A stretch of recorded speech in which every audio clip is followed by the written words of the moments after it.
चंद्रपूर जिल्ह्यातील जगप्रसिद्ध ताडोबा अंधारी व्याघ्र प्रकल्पातील वाघ वाघिणींना अन्य व्याघ्र प्रकल्पात हलविले जाणार.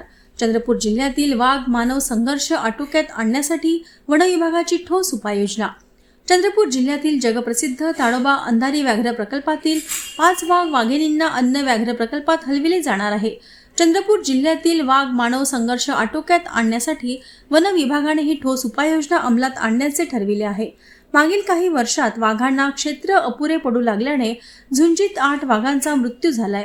दुसरीकडे मानवावरील हल्ले चिंताजनक स्थितीत पोहोचल्याने बफर क्षेत्रातील गावातील ग्रामस्थांत वाघ संरक्षणाप्रती नकारात्मक भावना निर्माण होत होती.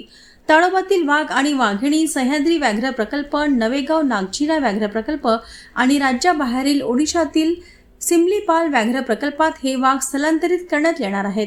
आगामी काळात रीतसर परवानग्या घेऊन आणखी वाघ हलविले जाण्याची योजना आहे. विशेष म्हणजे याआधी स्थलांतरित केलेल्या वाघ वाघिणींची प्रकृती उत्तम असल्याची माहिती अधिकाऱ्यांनी दिली आहे. यामध्ये आता आमच्या ताडोबाकडे 95 टायगर आहे आणि बरेच ठिकाणी मॅन ॲनिमल कॉन्फ्लिक्टचे पण इश्यू आहे. त्यामुळे आपण वेगवेगळा उपक्रम आपण त्यामध्ये राबवत आहोत आणि त्यापैकी एक आपण ट्रान्सलोकेशन पण आहे आणि ट्रान्सलोकेशनमध्ये आपण काही दुसऱ्या टायगरला जे गरज असते आणि त्या पूर्ण याच्या परवानगी केंद्र सरकारकडे, राज्य सरकारकडे सगळ्यांकडून मिळतात. त्याच्यानंतर आपण ट्रान्सलोकेशनची प्रक्रिया आपण राबवतो आणि यामध्ये आता मी सिमलीपाल टायगर रिझर्वला 2 टायगर्स आपण पाठवलेले आहे. NNTR मध्ये पण आपण 3 टायगर पाठवलेले आहे आणि ते जे टायगर या ठिकाणीतून आपण पाठवलेले आहे त्याचे पण जे करंट स्टेटस आहे ते छान आहे.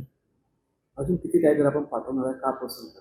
ते आता जे म्हणजे रिसेंटली जे आपलं नियोजन आहे ते सह्याद्री टायगर रिझर्वमध्ये 2 टायगर पाठवायचे नियोजन आहे. पण त्याच्या अजूनही जे परवानगी घ्यावी लागतात NTCA कडून, केंद्र सरकारकडून, ते अजूनही म्हणजे ते व्हायची आहे. जेव्हा ती परवानगी मिळेल तेव्हा आपण ते प्रक्रिया आपण राबवू.